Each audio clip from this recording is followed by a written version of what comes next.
Sa pagpapatuloy, si Minghi at Lu Chen na lang ang natira sa silid ng interogasyon, ngunit may naka-install na CCTV camera upang mabantayan sila. Humingi ng paumanhin si Lu Chen kay Minghi dahil hindi niya ito naabisuhan ng maaga. Hindi yun alintana ni Minghi, at sinabing ayos lang. Tinanong ni Lu Chen si Minghi kung ano ang plano niyang gawin. Sinabi ni Minghi na papasok siya sa Astronomy Mountain dahil nais niyang malaman ang dahilan kung bakit nangyari ang lahat ng iyon. Biglang naisip ni Minghi ang kanyang nakatatandang kapatid ngunit hindi niya ito sinabi kay Lu Chen. Sa halip, biglang nagtanong si Minghi kay Lu Chen kung naniniwala ba siya sa kanya. Sinabi ni Lu Chen na oo, lalo na't siya ang nagligtas sa kanya noon. Ngunit idinagdag niya na hindi niya maintindihan kung bakit ayaw ni Minghi aminin ang ilang bagay. Lumapit si Minghi kay Lu Chen at sinabing may tanong siya na dapat sagutin nito ng tapat. Pumayag naman si Lu Chen. Nagulat si Lu Chen nang bigla siyang lapitan ni Minghi at bamulong sa kanyang tainga. Hindi niya mapigil ang mamula habang nakikinig. Makalipas ang ilang sandali, pareho silang tumingin sa isang bagay. Pagkatapos ay lumapit din si Lu Chen sa tainga ni Minghi at siya naman ang bamulong. Sa labas ng silid ng interogasyon, may isang tao ang nagtataka kung ano ang kanilang pinag-uusapan. Sinabi ng katabi niya, gusto mo bang malaman ang binubulong ng magkasintahan? Napagtanto ng lalaki na ayaw niya nga, kaya't hinayaan na lang niya ito. Matapos ang 5 minuto, pumasok si Hong Xiao sa silid ng interogasyon at agad na tinanong si Minghi kung napagdesisyonan na ba niya ang gagawin. Sinabi ni Minghi na pinag-isipan na niya ito at napagpasyahan niyang makipagtulungan sa kanila. Natuwa si Hong Xiao sa kanyang sagot. Ipinaalam niya kay Minghi na may mga sundalong maghahatid sa kanya sa likod ng bundok at maaari siyang pumasok mula roon. Habang inaalis ni Hong Xiao ang posos ni Minghi, sinabi niyang kung sakaling matagpuan siya ng Dragon Tooth Group, maaari niyang sabihin na kasapi pa siya upang hindi siya pag-initin. Matapos makalaya, tumayo si Minghi at sinabing nauunawaan niya ang mga tagubilin. Ipinaalam ni Hong Xiao na may inilagay na tracker kay Minghi upang masubaybayan ang bawat kilos niya. Dagdag pa rito, sinabi ni Hong Xiao na bilang pangontra sa posibilidad ng pagtraidor ni Minghi, sasamahan siya ni Lu Yi. May karapatan si Lu Yi na hatulan siya kung kailangan siyang alisin kung sa tingin nito'y may kakaibang ginagawa si Minghi. Bagamat nag-alinlangan si Minghi sa ideya kung talaga bang gagawin nila iyon, humingi ng paumanhin si Hong Xiao, at iginiit na kailangang gawin ito. Tiniyak naman ni Lu Yi kay Minghi na habang ang layunin nilang dalawa ay iligtas si Professor Wulong, tutulungan niya ito. Sa wakas, sumang-ayon si Minghi. Nagbigay ng huling tagubilin si Hong Xiao at inutusan sina Minghi at Lu Yi na maghanda upang umalis. Biglang sinabi ni Lu Chen na nais niyang sumama sa misyon. Agad na sinaway ni Minghi at Lu Yi si Lu Chen, sinasabing masyadong mapanganib ito. Ngunit iginiit ni Lu Chen ang kanyang aplikasyon, sinabi niya kay Hong Xiao na nais niyang maging bahagi ng koponan ni Minghi. Ipinaliwanag niya na hindi lubos na mapagkakatiwalaan ni Minghi ang lahat ng sinabi ni Hong Xiao, at hindi rin lubos na mapagkakatiwalaan ni Lu Yi si Minghi dahil sa kanyang koneksyon sa Dragon Tooth Group. Binigyang diin ni Lu Chen na kung sila lang dalawa, hindi nila matatapos ng maayos ang misyon dahil sa kawalan ng tiwala sa isa't isa. Sa kabila ng pagtutol ni Minghi at Lu Yi, napansin ni Hong Xiao na may punto si Lu Chen. Sa huli, pumayag si Hong Xiao na isama si Lu Chen bilang pangatlong miyembro ng espesyal na unit na magliligtas kay Professor Wulong. Sabay na sumang-ayon sina Lu Chen, Minghi, at Lu Yi sa utos ni Hong Xiao. Bago umalis, nilainggan ni Lu Chen si Lu Yi at dinilaan siya ng bahagyan ng pabiro, na nagdulot ng bahagyang ngiti sa kanilang lahat. Kinahapunan, habang abala ang mga miyembro ng Dragon Tooth sa pagharap sa Special Force, mabilis na tumakbo ang espesyal na unit patungo sa dormitoryo ng Astronomy Mountain gamit ang maliit na daanan sa likod ng bundok. Nang matagumpay silang makapasok sa teritoryo ng astronomy team, ipinaalam ni Lu Yi kina Minghi at Lu Chen na kailangan muna nilang dumaan sa dormitoryo. Pagkatapos, dadaan sila sa tunnel ng bundok patungo sa plaza bago makarating sa lugar kung saan nagtatago si Professor Wulong. Habang dumadaan sila sa dormitoryo, napansin ni Minghi na tila nagmadali ang astronomy team sa paglikas. Bigla siyang nakakita ng isang tao pababa ng hagdan. Hindi pamilyar sa mga mukha ng tatlo, tinanong ng miyembro ng Dragon Tooth si Minghi kung sino siya. Matalim na tinitigan ni Lu Chen at Lu Yi ang miyembro ng Dragon Tooth. Matapos magpakilala, sinabi ni Ming He na bahagi siya ng grupo. Nang ipakita niya ang kanyang Dragon Tooth Identification Plaque, humingi ng paumanhin ang miyembro ng Dragon Tooth sa hindi pagkilala sa kanya. Sinabi ni Ming He na inatasan ang kanilang grupo na suriin ang likod ng bundok ayon sa utos ni Luolin upang maiwasan ang pagpasok ng mga tao. Dahil kumbinsido sila sa sinabi ni Ming He, pinuri siya ng miyembro ng Dragon Tooth sa kanyang sipag, at hinayaan silang magpatuloy sa kanilang misyon ng hindi naghihinala. Sinabi ni Lu Yi kay Ming He na kailangan nilang suriin ang tunnel. Pagpasok nila sa tunnel, pinuri ni Lu Chen ang galing ni Ming He sa pag-arte. Gayunpaman, inamin ni Ming He na nakaramdam siya ng kaunting pagkakasala sa pagsisinungaling sa mga miyembro ng Dragon Tooth. Biglang napahinto si Ming He nang makita niya ang tatlong miyembro ng Dragon Tooth sa dulo ng tunnel. Hinarang ng mga miyembro ng Dragon Tooth si Ming He at tinanong kung sino siya. Kalma niyang ipinakita ang kanyang identity plaque, na nagpapatunay na bahagi siya ng kanilang grupo.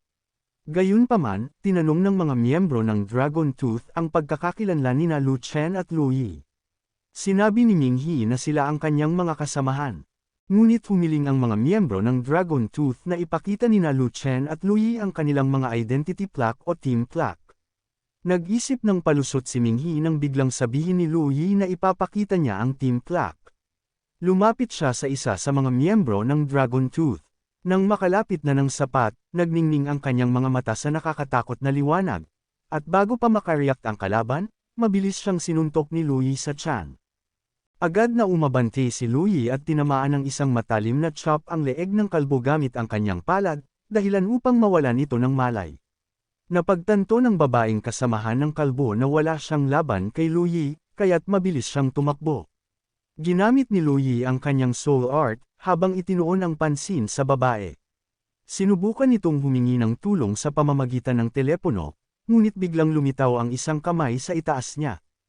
Nang nasa kamay na ng nilikha ni Lu Yi ang babae, tinanong siya ng nasa kabilang linya kung ano ang nakita niya. Kinuha ni Lu Yi ang kanyang telepono at agad itong dinurog gamit ang kanyang kamay. Mabilis na hinimok ni Lu Yi sina Ming He at Lu Chen na magpatuloy na sa kanilang misyon, dahil inaasahan niyang nalaman na ng Dragon Tooth Group ang kanilang pagsalakay. Habang nagmamadaling sumusunod kay Lu Yi sina Ming He at Lu Chen, napansin ni Lu Chen na tila tuluyan nang bumalik ang lakas ng kanyang kapatid. Habang tumatakbo, sinabi ng goddess na malakas si Lu Yi. Sumang-ayon si Ming He at napansin niyang ang mga miyembro ng Dragon Tooth na kanilang nakaharap ay nasa antas ng Sunblaze rank, ngunit nagawa ni Lu Yi na pigilan ang kanilang mga galaw sa loob lamang ng ilang saglit. Sinabi ng goddess kay Ming He na kung may gagawin siya, maaaring mapigilan siya ni Lu Yi. Sinabi ni Ming He na dapat nilang tingnan muna kung paano magpapatuloy ang mga bagay. Inihayag niya na ito'y mas mabuti kaysa manatili sa silid ng interogasyon.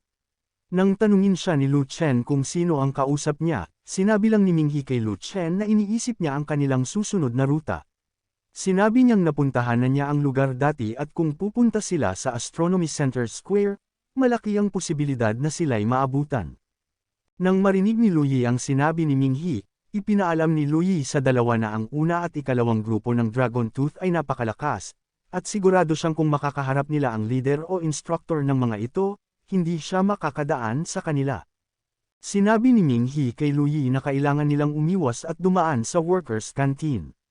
Dagdag niya na naalala niyang sinabi ng kapatid niya dati na ang workers' canteen ay may express na ruta para mabilis na maipadala ang pagkain sa bawat astronomy team's department. Tinanong ni Lu Chen kung paano nalaman ng kapatid ni Ming He ang ganoong impormasyon. Ipinaliwanag ni Ming He na ang kapatid niya ay nagtatrabaho roon bilang cataloger at noong intern pa lamang ito, gumagawa ito ng tsaa at naghahatid ng pagkain doon. Pagkatapos sabihin ni Lu Chen na tiyak na makakatulong iyon, agad na pinangunahan ni Ming He ang daan papunta sa workers' canteen. Ilang sandali pa, ang mga miyembro ng Dragon Tooth na naghahanap sa dulo ng lagusan ay nagtipon matapos mabigang makakita ng kahit sino. Sa isang tawag, pinagalitan ng isang lalaking tila may mataas na posisyon ang mga surveillance members at mga naka-duty dahil pinayagan nilang may makapasok sa bundok. Nang tanungin ng lalaki ang surveillance leader kung sino ang mga sumalakay, Iniulat ng surveillance leader na hindi pa malinaw ang pagkakakilanlan ng mga taong nagpatamba sa 3 miyembro ng ika-5 grupo. Inutusan ng lalaki ang surveillance leader na palakasin ang depensa, binigyang diin niya na hindi dapat pahintulutang masira ng mga sumalakay ang kanilang plano. Samantala, ang buong lugar ng Shaolang ay napuno ng makapal na ulap. Nagtaka ang mga tao kung bakit hindi ito nawawala at hindi nila maintindihan kung anong klase ng panahon iyon. Naiinis na ang mga tao, iniisip nilang sinasadya ng ulap na pigilan silang makalabas. Sa telebisyon, iniulat ng isang reporter na ang malaking ulap na bomb alert sa kanilang lungsod ay inaasahang magtatagal buong araw. Pinayuhan niya ang mga mamamayan na manatili sa kanilang mga tahanan at huwag lumabas ng walang pag-iingat. May mga sumakay ng helicopter upang masilip ang kakaibang pangyayari mula sa itaas. Ngunit kahit naaninag na nila ang buong lungsod, bigo pa rin silang maintindihan kung ano ang nangyayari. Ang tanging nakita lang nila ay lubos nang nabalot ng kakaibang ulap ang kanilang lungsod. Samantala, sa Heavenly Scripture Mountain, isang grupo ng Dragon Tooth ang sakay ng sasakyan at umiikot sa lugar upang hanapin ang mga sumalakay. Bigla na lang silang nawalan ng komunikasyon. Tinanong ng leader ng ika-5 grupo ng Dragon Tooth, na si Fing Hai, ang isa sa kanyang miyembro kung nahanap na nito kung saan patungo ang mga sumalakay.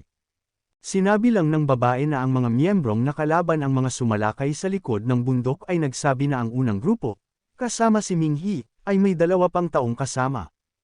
Hindi naaalala ni Fing Hai si Ming He na naging magkasama sila sa trabaho. Bigla siyang nagmura, napagtanto niya na si Ming He ay tumalikod na sa kanilang organisasyon. Inutusan ni Fing Hai ang babae na ipaalam sa iba pang grupo na kapag nakita nila si Ming He, dapat nila itong pabagsakin agad. Kasabay nito, inutusan niya naman ang natitirang grupo na sumunod sa kanya. Samantala, sina Ming He, Lu Chen, at Lu Yi, na patuloy na tumatakbo ng walang tigil, ay mas napalapit sa kanilang destinasyon. Kaunting distansya na lang ang square at mararating na nila ang lugar na dapat nilang puntahan. Si Fing Hai, na naghihintay sa square, ay nagpahayag na tama siya, mas madali ang maghintay sa mga sumalakay kaysa hanapin sila. Nagulat si Ming He at tinanong si Fing Hai kung miyembro rin ba siya ng Dragon Tooth. Sinabi ni Fing Hai na siya ang leader ng ika-5 grupo ng Dragon Tooth. Matapos magpakilala, sinabi ni Fing Hai kay Ming He na narinig na niya ang tungkol sa kanya at hindi niya inakalang trader niya ang grupo. Nainsulto si Ming He nang tawagin siyang traidor. Tinanong niya si Fing Hai kung bakit parang hindi nito nauunawaan ang ginagawa niya. Pasigaw na sinabi ni Fing Hai kay Ming He na dapat alam niya ang dahilan nila, dahil tinuruan siya ng Dragon Tooth bago siya tinanggap sa grupo. Sinabi ni Fing Hai na ang Dragon Tooth ang huling depensa ng sangkatauhan. Hindi makapaniwala si Lu Yi na ang isang miyembro ng Dragon Tooth, isang organisasyon na na-infiltrate na ng Heavenly Sovereignty, ay may lakas ng loob na magmukhang makatuwiran. Sinabi niya kay Fing Hai na wala na siyang pag-asa. Inutusan ni Lu Yi sina Ming He at Lu Chen na magpatuloy na at hintayin siya sa unahan, dahil gusto niyang harapin ang ika-5 grupo ng Dragon Tooth mag-isa. Nang tanungin ni Fing Hai kung siya nga ba si Lu Yi, ang Vice Captain ng Special Force na matagal na niyang naririnig, kinumpirma ni Lu Yi na siya nga iyon. Sa kabila ng kaalaman ni Fing Hai sa mga nagawa ni Lu Yi, sinabi pa rin niya na maaaring wala itong sapat na lakas para labanan ang Dragon Tooth. Biglang lumitaw si Lu Yi sa tabi ni Fing Hai, at sinabi nitong hindi na kailangang mag-usap pa.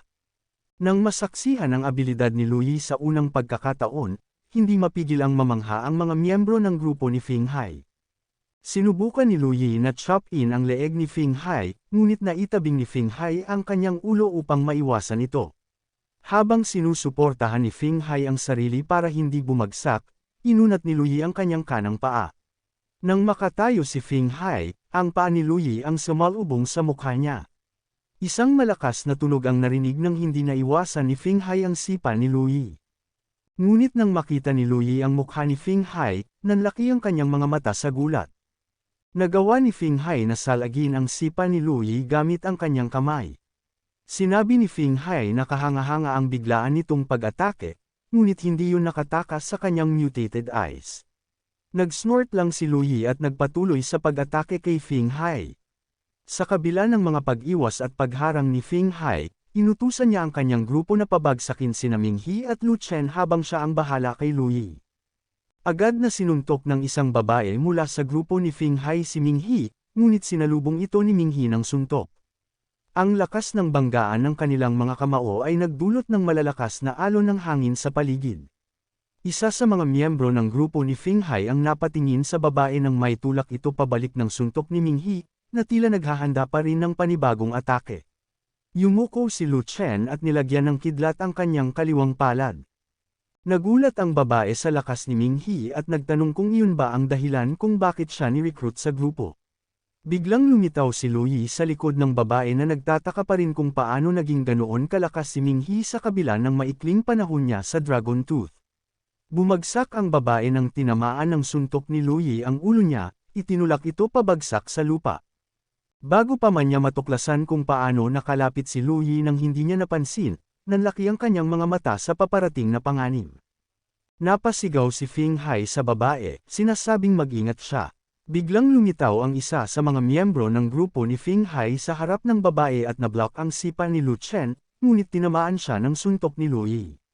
Matapos iligtas ang babae, tinawag ni Feng Hai si Lu Yi na isang despicable bastard. Hindi pinansin ni Lu Yi ang insulto ni Feng Hai at inutusan lamang niya sina Lu Chen at Minghi na magpatuloy, sinabing susunod siya sa kanila. Naniniwala sa desisyon ng kapatid, sumang-ayon si Lu Chen. Sinabi niya kay Lu Yi na mag-ingat bago siya tumakbo. Tumakbo ng napakabilis sina Minghi at Lu Chen, na sa isang iglap ay malayo na ang narating. Habang tumatakbo, sinabi ng goddess kay Minghi na tila may taglay na kapangyarihan sa mata si Feng Hai na kahalintulad ng mata ng mga langaw, na nagiging sobrang bagal ng kanyang persepsyon sa lahat ng nakikita niya. Sinabi ni Minghi sa goddess na tiyak na napansin na rin iyon ni Lu Yi, kaya nagbago ito ng estratehiya at nagdesisyong harapin ang iba pang miyembro ng grupo. Sinabi ng goddess na sa hindi matatawarang lakas at pambihirang talino ni Lu Yi, mahihirapan si Minghi na alisin ito sa kanilang landas. Nainis na si Minghi sa opinyon ng goddess at sinabing tumigil na ito. Nang tanungin ni Lu Chen kung sino ang kausap ni Minghi, sinabi lang ni Minghi na sarili niya ang kinakausap niya. Idinagdag pa niya na nasa harap na nila ang Star Stadium. Ipinaalala niya kay Lu Chen na sinabi ng leader na karamihan sa astronomy team ay umatras na papasok sa arena na iyon. Ilang sandali pa, nang tahimik na ang square kung saan naglaban sina Lu Yi at ang ikalimang grupo, dumating ang isa pang grupo ng Dragon Tooth. Nang malaman nilang napaslang ang buong ikalimang grupo, napagtanto nilang napakalakas ng kanilang kalaban. Nangako ang leader ng bagong grupo na papatayin niya mismo ang kalaban gamit ang kanyang sariling mga kamay.